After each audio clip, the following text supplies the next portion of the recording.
Berdoa selesai. Yang saya hormati Bapak Kepala Sekolah Haji Agustian MPD, dan yang saya hormati Ibu Ketua Yayasan Ibu Kris Budiani SPD, dan yang saya hormati Bapak Wakil Kurikulum Bapak Heni Suwarto, terima kasih atas kehadirannya. Dan yang saya hormati Ibu Wakil Kesiswaan yang sudah berkenan hadir, Ibu Ita Purnamasari, terima kasih Ibu Ita. Dan yang saya hormati Ibu Kakom, Kepala Kompetensi Keahlian jurusan LPB, Lembaga Akuntansi dan Perbankan ya. Terima kasih atas hadirnya Ibu Halimah SPD, dan Ibu Kapol Ibu Yunisa Kurniasari selaku Kapol Kepala Kompetensi Keahlian jurusan Pemasaran, Ibu Yunisa Kurniasari SPD, terima kasih atas kehadirannya. Dan juga Bapak dan Ibu yang saya cintai dan saya banggakan, luar biasa. Assalamualaikum warahmatullahi wabarakatuh.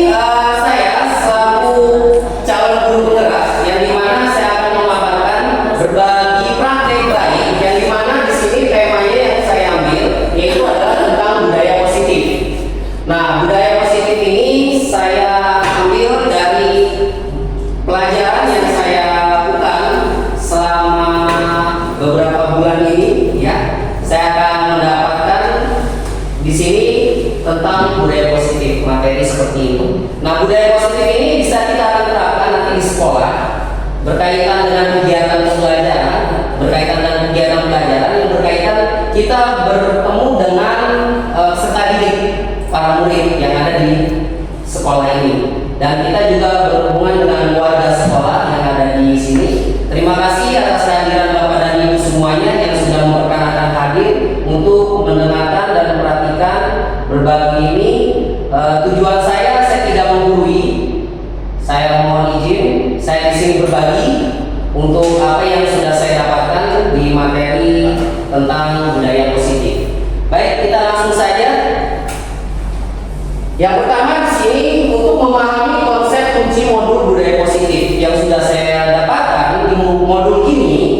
Budaya positif itu adalah suatu pendekatan yang berfokus pada pengembangan lingkungan yang mendukung dan memotivasi individu untuk mencapai potensi terbaik mereka. Dalam konteks pendidikan, budaya positif itu memainkan peran penting dalam menciptakan suasana belajar yang kondusif, di mana siswa merasa dihargai, didukung, dan termotivasi untuk belajar.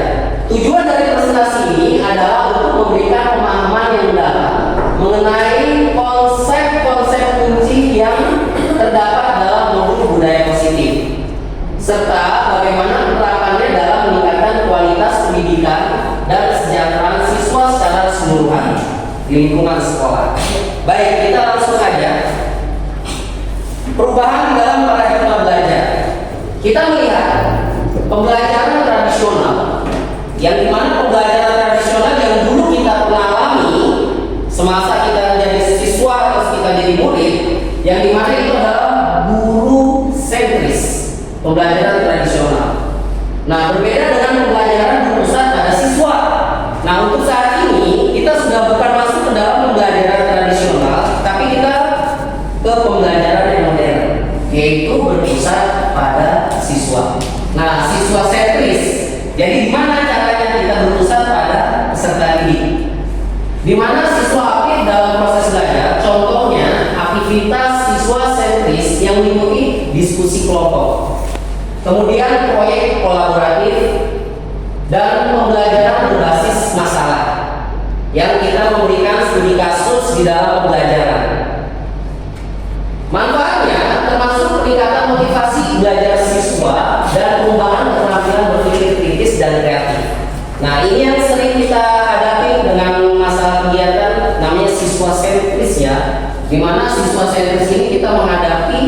jadi ibaratnya guru yang lebih mengena kepada peserta didik. Baik, selanjutnya disiplin positif. Nah, di dalam disiplin positif ini menguatkan perilaku baik tanpa hukuman. Nah, mohon izin Bapak Ibu guru semuanya, kita melakukan disiplin positif itu menguatkan perilaku baik tanpa hukuman. Maksudnya begini, membangun karakter dan hubungan yang saling menghormati. Contohnya termasuk memberi pujian, menerapkan sistem penghargaan, diskusi kelas, dan refleksi diri. Tujuannya adalah membangun hubungan positif guru, siswa, dan menumbuhkan rasa tanggung jawab pada siswa. Nah, ini yang kita lakukan di dalam kegiatan pembelajaran kita masing-masing, Bapak dan Ibu guru sekalian yang saya hormati dan yang saya banggakan. Selanjutnya kita kembali ke motivasi. Nah, di sini ada motivasi perilaku manusia. Yang pertama yaitu teori motivasinya adalah motivasi intrinsik. Nah, ini berasal dari dalam, yaitu individu. Sementara ekstrinsik dari faktor luar, ini kita harus bisa menggunakan salah satu motivasi ini. Jadi gini, ketika kita menghadapi berbagai macam kendala di dalam pembelajaran, menghadapi siswa maupun rekan sejawat, rekan masing-masing guru, kita penting adanya namanya teori motivasi ini, yaitu intrinsik dari dalam dan ekstrinsik dari faktor luar. Kemudian kebutuhan dasar manusia yang kita lihat teori Maslow menyatakan kebutuhan dasar seperti rasa aman. Rasa aman, penghargaan, dan aktualisasi diri mempengaruhi motivasi. Jadi terkadang kita punya masalah sama murid dan sebagainya, itu berkaitan sebetulnya kembali lagi ketika kita memberikan contoh kepada mereka. Nah, kemudian ada juga faktor motivasi belajar. Faktor motivasi belajar ini memberikan ujian spesifik dan menciptakan tujuan belajar jelas dapat meningkatkan motivasi siswa. Jadi dalam memberikan ujian, bukan memberikan ujian dalam faktornya itu adalah fisik, tapi memberikan ujian dalam faktornya yaitu aktivitasnya, bukan fisik. Nah, kebanyakan banyak yang menguji secara fisik. Misalnya, sini cantik, dia ganteng. Jadi seolah-olah ketika menguji seperti itu, anak tersebut bukannya termotivasi, jadinya akan mengakibatkan dia itu jadi kayak haus akan ujian. Iya. Jadi seperti itu. Jadi sebetulnya tidak harus kita sebagai guru seperti itu. Kita hanya menguji dia itu dalam bentuk aktivitasnya. Jadi kegiatannya. Jadi seperti itu. Jadi misalnya membuat anak tersebut tidak akan haus akan ujiannya. Nah, ini karena faktor motivasi belajar mereka juga. Jadi akan mengakibatkan faktor belajar mereka juga. Jadi kita memberikan motivasi yang benar-benar real dia melakukan seperti itu. Baik, ini motivasi perilaku manusia yang adanya salah satu teori Maslow ya mengatakan seperti itu. Nah, kebutuhan dasar manusia, hierarki kebutuhan Maslow ini mengidentifikasi 5 tingkat kebutuhan manusia, yaitu adalah psikologis, keamanan, sosial, penghargaan, dan aktualisasi diri. Nah, ketika kita mengaktualisasi diri, kebutuhan manusia ini akan bisa terpenuhi. Jadi ada 5 tingkat kebutuhan manusia ini yang bisa kita terapkan. Karena ini adalah kebutuhan dasar manusia. Dan sama peserta didik, siswa sendiri pun mengharapkan sama seperti itu. Nah, di sekolah kebutuhan dasar siswa itu meliputi makanan, rasa aman, dukungan sosial, pengakuan atau prestasi. Ini kenapa salah satu makanan ini yang paling pertama diutamakan. Makanya kenapa calon presiden kita yang sekarang sudah terpilih akhirnya dia itu memberikan makanan gratis katanya. Nah, tapi teorinya teori Maslow yang dilakukan. Tapi nggak tahu yang hanya benar terjadi atau tidak. Agak jadi. Jadi gini, Bapak dan Ibu sekalian, praktik baik saya di kelas ini saya berbagiannya. Ketika saya masuk kelas di pagi hari, yang dimana saya masuk dalam kelas pagi hari itu yang sudah saya lakukan, saya selalu menanyakan kembali kepada anak-anak.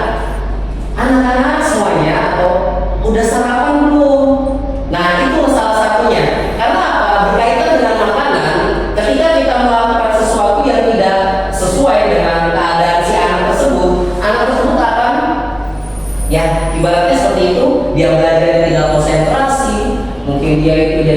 dan sebagainya. Saya kasih kesempatan sambil saya absen dengan dia, saya tanyakan bawa bekal, kalau bawa bekal boleh bawa bukan sarapan.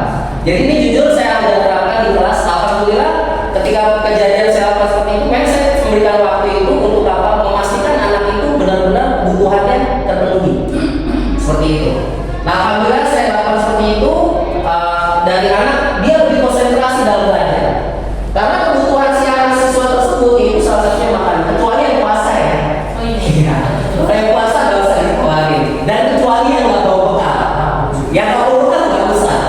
Nah, jadi lebih baiknya seperti itu. Ini nggak saya katakan. Iya.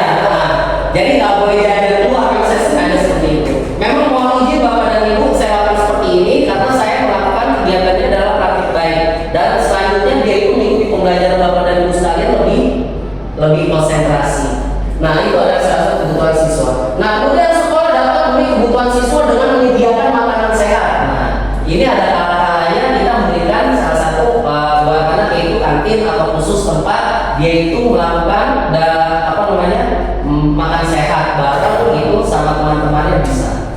Jadi kayak tempat khusus, kayak bahasanya kayak ruang khusus untuk makan bareng gitu. Modelnya seperti itu. Kalau misalnya sekolah mengizinkan, ada khusus satu tempat untuk makan bareng di situ, kayak di perusahaan. Tapi boleh juga sih diterapin ya, karena kegiatan ini adalah sekolah dapat memenuhi kebutuhan siswa dengan menyediakan makanan sehat. Walaupun nggak bisa menyediakan, tapi menyediakan tempatnya dengan dia membawa bekal untuk makan sehat bareng di situ. Ya, jadi ibaratnya kita mendominasi ke siswa supaya anak tersebut ada komunikasi. Dan kemudian kegiatan sosial dan juga penghargaan dan juga program ekstrakurikuler yang sudah kita adakan saat ini. Selanjutnya tujuannya adalah menciptakan lingkungan belajar yang aman dan nyaman untuk perkembangan siswa secara optimal, secara akademis dan personal. Ini penting yang kita harus lakukan karena kebutuhan dasar manusia ini akan bisa terpenuhi ketika kita melaksanakan di kegiatan sekolah kita ini. Seperti itu. Baik, kita lanjut. Posisi kontrol restitusi. Sekarang saya masuk ke posisi kontrol. Ini udah saya ringkas semua. Jadi posisi kontrol ini di mana mengatasi masalah perilaku siswa. Yang kemudian kita lihat dengan pendekatan posisi kontrol yang fokus pada pemahaman, empati, dan komunikasi terbuka antara guru dan siswa. Jadi terkadang banyak siswa itu tertutup sama gurunya, bahkan sama wali kelasnya. Kenapa? Mungkin terkadang belum terwujudnya rasa emosional di dalam dirinya atau terhubung komunikasinya. Ya, langkah-langkahnya meliputi stabilisasi. Maksudnya stabilisasi itu apa? Jadi kita stabilkan dulu dengan kondisi anak tersebut. Jadi kita melihat kondisinya, ini anak kenapa ya kelihatan ngantuk, atau jangan-jangan semalam begadang gitu kan. Nah, stabilisasi maksudnya apa? Kita tanyakan dulu. Kemudian kita stabilisasi. Dengan stabilisasi itu anak tersebut akan cerita ke kita. Boleh seperti itu. Jadi nggak langsung menjas, kamu tidur aja gitu. Tidak. Maksudnya kita memberikan stabilisasi, kita tanyakan dulu, kenapa kamu semalam bisa hajut ya. Nah, jadi seolah-olah dia memiliki pemikiran ternyata dosen memperhatikan saya ya. Gitu secara tidak langsung. Itu contoh ya. Restitusi. Maksudnya restitusi ini adalah kita melihat kondisi anak tersebut. Jadi ibarat kata kita melihat nih anak ini kenapa penyebabnya kok bisa seperti ini. Ya itu kita harus tahu dulu. Bahasanya seperti itu. Jadi kita menangani anak itu bukan berarti menjatuhkan anak. Justru kita menangani anak itu memberikan solusinya ke anak tersebut. Selanjutnya itu adalah resolusi. Yaitu kita memberikan solusinya itu bukan kita yang berikan Bapak dan Ibu. Justru kita tanyakan kira-kira kalau menurut kamu solusinya yang baik itu seperti apa? Ya, seperti itu namanya resolusi. Jadi maksudnya apa? Dia berpikir karena untuk pengembangan diri dia juga melatih. Selanjutnya, contohnya saat seorang siswa menyontek, ini contoh sedikit aja. Guru menenangkan situasi, kemudian berdiskusi dengan siswa tentang kesalahannya dan mencari solusi bersama. Tujuannya adalah membantu siswa belajar dari kesalahan, memperbaiki hubungan dan menciptakan lingkungan belajar yang positif. Jadi kita menanyakan dulu, maksudnya ya memang kalau budaya kita di sini kan kita langsung bikin RK ya. Jadi kadang udah mau bikin RK ya. Kadang-kadang berburu-buru gitu. Maksudnya apa?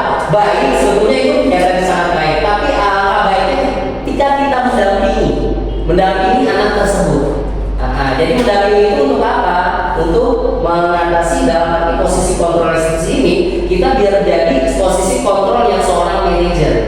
Maksudnya seperti itu. Jadi ada posisi kontrol, ada yang menghukum, ada juga yang bahasanya itu kalau dilihat dia kasihan gitu atau teman juga ada. Ada juga yang posisi manajer. Nah, kita menjadi posisi yang manajer. Maksudnya untuk apa? Kita berfokus pada peserta didik. Seperti itu. Kita lanjut aja biar kita lebih malam. Lanjut ke tema keyakinan kelas. Ini keyakinan kelas ini saya sudah terapkan di kelas saya. Di mana keyakinan kelas saya buat ini memang ketika kita membuat keyakinan kelas ini ada kalanya mereka melakukan, ada kalanya tidak melakukan. Wajar sih namanya peserta didik ya, siswa. Mau gimana kita harus mengingati apa keyakinan kita, apa keyakinan kelas kita. Sudah tahu kan? Nah, ketika dia berbuat kesalahan, kita lakukan seperti itu, dia itu akan melihat kembali keyakinan kelas kita. Jadi bukan bahasa aturan atau tata tertib, bukan peraturan, karena keyakinan kelas itu adalah aturan bersama. Awalnya guru dan siswa untuk menciptakan suasana belajar positif. Proses pembuatan keyakinan kelas ini bersama-sama. Jadi kita misalnya ini, kita dapat tata tertib dari sekolah, kemudian kita rubah jadi keyakinan kelas di kelas. Akhirnya si siswa peserta didik itu melihat dan mengingat keyakinan kelas, bukan memperhatikan yang tata tertib yang ada di sekolah terlalu banyak. Misalnya itu lembarannya, ya mungkin bapak dan ibu bisa melihat. Kita rangkum dengan keyakinan kelas yang dilingkup dari keseluruhan. Seperti itu. Jadi kita memberikan anak tersebut berpikir. Nah, ini sudah saya lakukan. Yang utama di sini diskusi tentang aturan penting. Itu saya berikan aturan tata tertib, saya share ke anak-anak dan mereka melihat, wow ini kira-kira keyakinan kelas apa yang harus kita tetapkan di sini. Nah, itu kita buat. Nah, brainstorming nilai dan perilaku penting yang harus kita sampaikan. Menyusun pernyataan keyakinan konkret, persetujuan bersama terhadap keyakinan kelas. Jadi saya lakukan dan saya terapkan itu tanda tangan semua warga yang ada di kelas saya, yang dilakukan sama sekolah juga, yaitu tanda tangan semua guru. Itu saya terapin. Ya, alhamdulillah di mana dilakukan seperti itu mulai berada budaya positif dalam kelas terjadi perlahan-lahan. Walaupun tidak pasti tapi perlahan-lahan. Ya, nggak apa-apa. Contoh keyakinan kelas yang di sini. Pertama adalah saling menghormati dan mendengarkan. Kemudian menyelesaikan tugas tepat waktu. Menghargai perbedaan dan keragaman. Kemudian berprestasi aktif dalam kegiatan kelas. Dan juga tujuan ini menciptakan lingkungan belajar positif dan kondusif untuk siswa. Itu tujuan paling utama. Seperti itu. Baik, lanjut. Segitiga restitusi. Nah, ini yang dibilang posisi kontrol tadi. Ini ada hubungannya dengan segitiga restitusi. Yang dimana langkah-langkah mengatasi masalah perilaku dengan segitiga restitusi ini, yang pertama itu adalah stabilitasi emosi. Jadi kita membangun emosi sama peserta didik. Jadi kita mengadakan komunikasi. Kemudian refleksi dan pemahaman, tindakan restitusi. Selanjutnya contohnya ini, penerapan pada kasus perkelahian di sekolah dengan guru membantu siswa stabilkan emosi. Jadi ketika ada kasus perkelahian, guru membantu siswa untuk menstabilkan emosi. Refleksi dan tindakan restitusi. Segitiga restitusi ini bertujuan memberikan solusi efektif untuk masalah perilaku, fokus pada pemulihan hubungan dan pengembangan karakter yang positif. Maksudnya tujuannya seperti itu. Gambarannya seperti ini Bapak dan Ibu bisa melihat segitiga restitusi. Ini adalah tahapan segitiga restitusi. Yang digambarkan ini di dalam segitiga restitusi yang pertama adalah menstabilkan identitas. Gimana cara menstabilkan identitas? Ya, kita lihat membuat kesalahan adalah bagian dari proses pembelajaran. Yang nantinya menggeser identitas gagal ke identitas sukses. Jadi kita bisa praktekkan maksudnya begini. Membuat kesalahan adalah bagian dari proses pembelajaran. Maksudnya seperti ini, contoh, kamu gak apa-apa melakukan seperti itu, gak masalah. Tapi kalau kamu melakukan seperti itu perbuatan yang baik atau tidak? Nah, jadi menstabilkan itu maksudnya gimana? Identitas dia melihat kalau misalnya dia, wah itu benar Pak itu lah. Jadi kita lihat dulu, gak apa-apa kamu melakukan itu hak kamu juga. Jadi dalam arti menstabilkan identitas. Ya, jadi bertahap kita memproses anak tersebut itu Jadi jangan membuat dia itu tambah jadi gegabah kayak gitu. Jadi bukan karena sukses, jadi malah gagal. Itu akibat yang banyak terjadi. Oke, baik. Kemudian validasi tindakan yang salah. Nah, validasi tindakan yang salah ini penting ketika setiap perilaku itu berupaya memenuhi kebutuhan tertentu. Karena apa?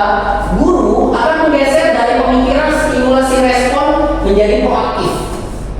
Jadi mengenali dan mengakui kebutuhan murid akan memperbaiki hubungan dengan murid. Jadi kita membangun hubungan yang baik sebetulnya ke murid tersebut. Jadi tidak ada namanya kalau bahasanya saya nggak mau guru sama yang itu, saya mau gurunya sama yang ngomong. Bahasanya takutnya begitu. Jadi istilahnya membuat stabilisasinya seperti itu. Jadi terjadi komunikasi. Kemudian validasi tindakan yang salah sudah dilakukan, selanjutnya menanyakan keyakinan. Keyakinan murid akan diberi pertanyaan bermakna untuk memunculkan motivasi secara intrinsik. Maksudnya, kalau misalnya kita memberikan pertanyaan yang membuat dia itu bisa menjawab.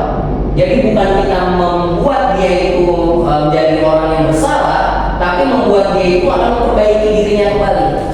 Ya, sehingga mampu mengaitkan keyakinannya dengan tindakan yang salah. Maksudnya apa? Kita memberikan pertanyaan kembali.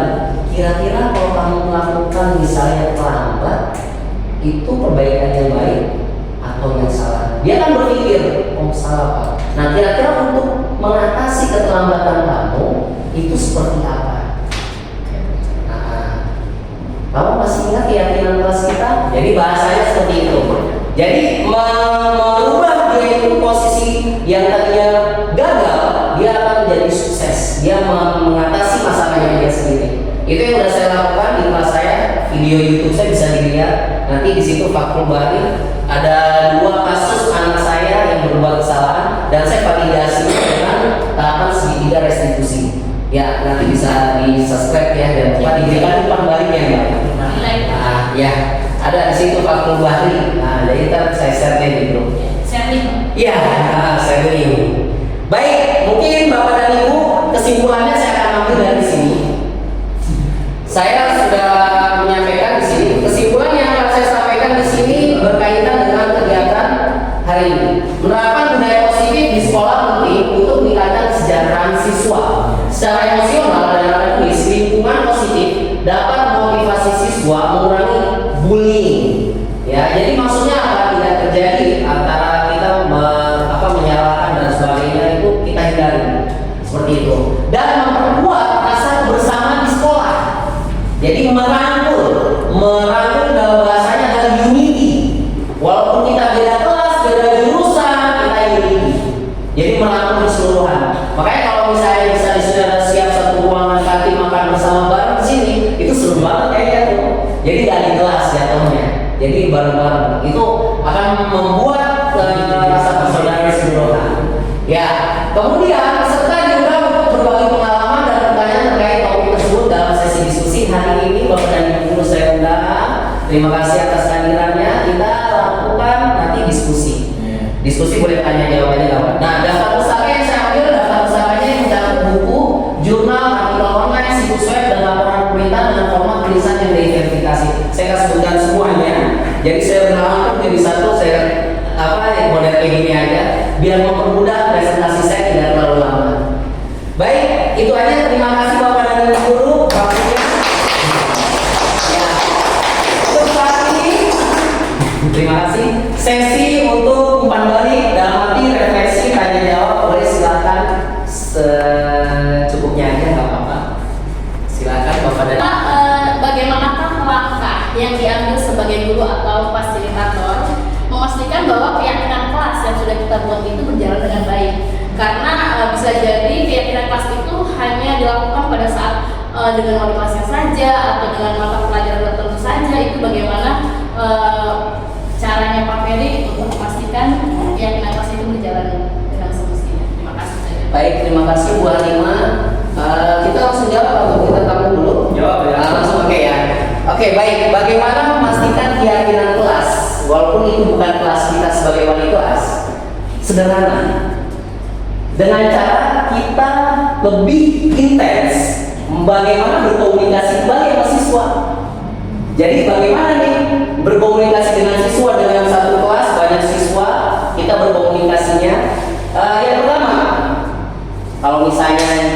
saya bukan jam pelajaran pertama ya, saya jam pelajaran kedua, dan sebaiknya saya selalu bertanya begini, tadi pelajaran apa? Gitu. Oh, pelajaran ini Pak, gini. Jadi kita dapat kalau kita memfilter ya, oh ternyata anak ini begini ya, istilahnya dia banyak model menceritakan. Nah, saya melihat kembali dengan keyakinan kelas yang atau mungkin yang ada keyakinan di kita sekolah, keluarga sekolah, kita hanya menyesuaikan kembali. Jadi bagaimana nih dengan menstabilkan emosi si anak tersebut? Terkadang anak satu akan bisa mempengaruhi anak banyak. Seperti itu. Ini kejadiannya banyak seperti itu. Jadi anak satu ini bisa mempengaruhi satu kelas, itu bisa. Ada juga mungkin yang tidak terpengaruh. Nah, kita kembali lagi ke satu anak ini berfokus pada peserta didik. Kita berfokus pada peserta didik. Kembali lagi, ketika kita sudah satu berfokus pada peserta didik dengan anak tersebut, kita kembalikan lagi tanya, kira-kira kamu sama guru itu apa yang sudah kamu dapat? Jadi seperti itu. Oh gini, jadi dia cerita. Jadi kita bukan yang memberikan ceramah ke dia, jadi kita mendengarkan dia itu untuk bercerita. Nah, kembali lagi, kita tanyakan lagi, kira-kira kalau kamu melakukan seperti itu perbuatan yang baik tidak? Gak baik Pak. Oh ya udah, kalau misalnya gak baik, apa yang harus kamu lakukan? Ya saya harus merubah sikap saya. Jadi dia akan merubah, memvalidasi dirinya sendiri, yaitu apa yang harus dia perbuat untuk berbuat yang baik. Nah, untuk guru siapa yang dia maksud? Seperti itu. 25. Apa sudah jelas? Cukup ya, tidak ada tambahan lagi ya. Oke, terima kasih 25. Ada lagi mungkin Bapak dan Ibu? Boleh? Ya silakan Pak Heri. Tadi kan Pak Heri menyebutkan beberapa solusi ya ketika siswa melakukan kesalahan. Ya. Bapak menanyakan menurut kamu salah benar gitu ya. Nah, adakah unsur ketegasan guru dari hal tersebut Pak? Karena setahu saya kan guru itu harus jelas gitu, yang benar katakan benar, yang salah katakan salah. Nah, adakah unsur ketegasan di situ sehingga nanti siswa bisa lebih paham? Karena kan kadang-kadang ketika menanyakan hal tersebut yang menurut kamu udah benar atau salah gitu ya, ada siswa yang bisa, ada juga siswa yang tidak bisa. Menurut pendapat apa gimana? Baik. Terima kasih Pak Heri pertanyaannya. Kita langsung jawab lagi ya. Oke, baik. Adakah penegasan ketika misalnya anak berbuat salah? Jadi adakah penegasan dulu? Kalau yang sudah saya dapatkan di materi budaya positif ini, ada namanya posisi kontrol. Jadi ketika posisi kontrol yang kita pahami, saya nggak jabarkan di sini posisi kontrol itu panjang banget. Saya materinya itu ada satu modul itu berapa lembar gitu. Di dalam posisi kontrol itu kita itu yang harus kita lakukan dan harus kita benar-benar terapkan, kita posisi kontrol manajer. Ada posisi kontrol hukum, ada posisi kontrol teman, ada posisi kontrol yang bahasanya itu memberi kasihan. Jadi bahasanya kasihan bukan teman. Jadi kasihan ya udah nggak apa-apa gitu. Jadi posisi kontrol itu yang kita lakukan adalah posisi manajer yang harus kita lakukan sebagai guru. Kenapa? Ketegasan kalau misalnya kita melihat di salah satu sebuah perusahaan seorang manajer yang dimana kita lakukan posisi kontrol seorang manajer, dimana kita bisa memberikan stimulasi kepada anak tersebut, yaitu validasinya adalah kira-kira kamu melakukan seperti itu tindakan yang baik atau yang salah. Jadi biar dia itu memilih. Nah, kalau misalnya dia bilang saya benar Pak, iya yang salah gitu. Kalau misalnya kita ketemu seperti itu, nah kita boleh istilahnya menemukan anak yang seperti itu, kita tinggal menstabilkan emosinya. Dengan cara seperti apa? Siapa yang dia tuju? Anak tersebut, misalnya menuju anak yang itu misalnya, ya udah kita tarik kembali anak tersebut. Kemudian kita tanya, kira-kira kamu yang sudah dilakukan si A, misalnya si B ini kena korbannya, nah si A, kamu melakukan tindakan yang baik atau salah? Nah, kalau misalnya dia bilang saya benar Pak, gitu, misalnya kayak gitu. Kalau misalnya dia bilang dia sama-sama benar, oke baik. Kira-kira di sini kamu bisa lihat ada kerugian nggak di balik kejadian ini?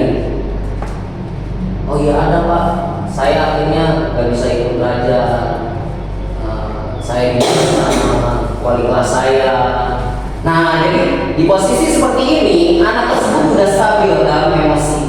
Di dalam stabil emosi itu terkadang kita harus membenarkan dulu apa maunya dia. Nah, setelah itu kita menstabilkan emosi kembali sudah. Nah, di dalam situ masuklah ke dalam validasi yang di restitusi ini. Maaf. Nah, ini kita masuk dalam stabilkan identitas, kita udah dapat hak batinnya. Kalau bahasanya hak batin ya. Jadi udah ketemu nih haknya di mana.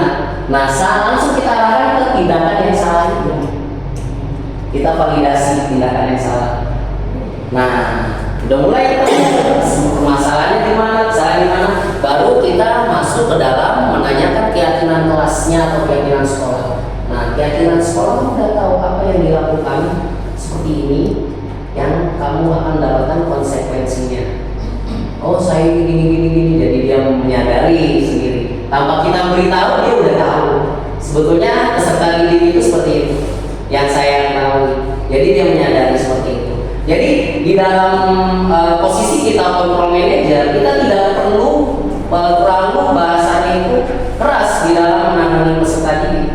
Kita cukup mengkondisikan dan menstabilkan dan kemudian memvalidasi. Udah, anak tersebut nanti akan mengakui kesalahan sendiri. Selanjutnya dia akan melakukan dengan salah satu budaya kita itu adalah itu sebetulnya bertahap. Nah, tidak langsung seperti hanya kita seperti pimpinan yang otoriter. Maksudnya kita sebagai pemimpin, fasilitator, kita memberikan salah satunya segitiga restitusi ini yang harus kita lakukan tahapannya seperti itu. Mungkin kalau misalnya lain halnya, kalau guru kurang mood ya, misalnya beda lagi ya, bapak dan ibu ya, misalnya guru kurang mood kayak gimana, itu dia harus menstabilkan diri dulu, yaitu motivasi diri internalnya dulu. Itu gimana Pak? Iya. Saya kadang-kadang saya selalu menerapkan ke anak-anak itu di jam pertama tidak boleh ada yang bikin saya bete, karena sekali bete di jam pertama itu akan sampai pulang saya akan bete terus. Kayak di rumah suami saya itu udah tahu sih karakter saya itu kalau pagi nggak boleh bikin bete, karena kalau bete dari rumah pasti akan berpengaruh. Itu biasanya emosional manusia itu seperti itu. Kalau di rumah udah ada yang di paginya udah gak nyaman, biasanya seharian gitu. Nah, gimana tuh Pak biar menstabilkan emosi kita tuh? Baik, kembali lagi ke dalam materi tadi 5 kebutuhan manusia menurut Maslow. Ya. Nah, iya. Ya, salah satunya 5 kebutuhan itu yang harus dipenuhi. Karena apa? Terkadang yang membuat kita itu tidak nyaman bukan bukan lingkungan, bisa juga mungkin diri kita sendiri. Karena kebutuhannya belum terpenuhi 5 kebutuhan tadi itu. Karena 5 kebutuhan manusia ini yang harus benar-benar didapatkan. Gimana cara memenuhi dalam kebutuhan tersebut? Ya, saya jujur terus terang, jadi dalam diri saya sendiri, di praktek baik saya memang kalau di rumah memang penuh dengan masalah. Iya, bahasanya. Jadi bahasanya. Semua orang memang. Ya, paham itu maksudnya.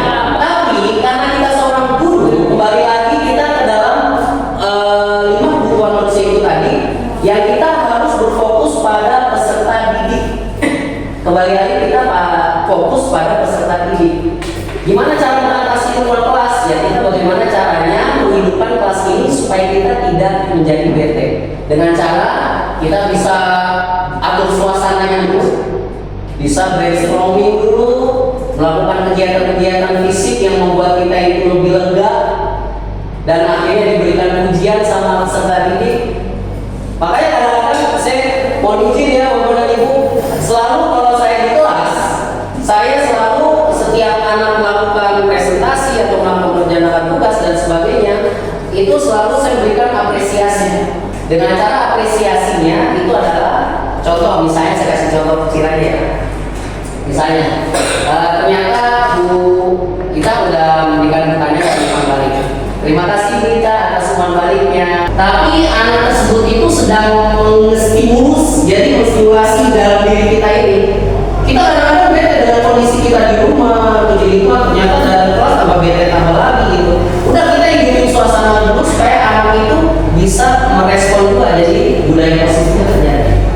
Yang saya kadang-kadang kalau di kelas saya setiap di kelas rame gitu kan, saya mohon izin. Ya mungkin kegiatan saya itu saya akan seling-selingnya dengan seperti itu. Itu Wita. Siap, terima kasih Pak. Ya, oke. Udah ya Wita ya. Ada lagi? Sudah? Sudah ya. Oke baik. Terima kasih Bapak dan Ibu atas umpan baliknya hari ini. Terima kasih atas kehadirannya dengan waktunya. Mohon maaf apabila ada kesalahan pada kata-kata saya. Saya minta maaf yang sebesar-besarnya. Dan kita akhiri dengan kegiatan berdoa, membaca doa kafaratul majlis ya sama-sama. Kita akhiri dengan bacaan doa kafaratul majlis. Kita mulai berdoa, dimulai. Bismillahirrahmanirrahim. Subhanallahumma wa bihamdika asyhadu an la ilaha illa anta astaghfiruka wa atubu ilaik. Alhamdulillah, terima kasih Bapak dan Ibu semuanya atas kehadiran dan kesempatannya. Semoga selalu diberikan kesehatan, kekuatan dalam menghadapi peserta didik yang banyak karakternya.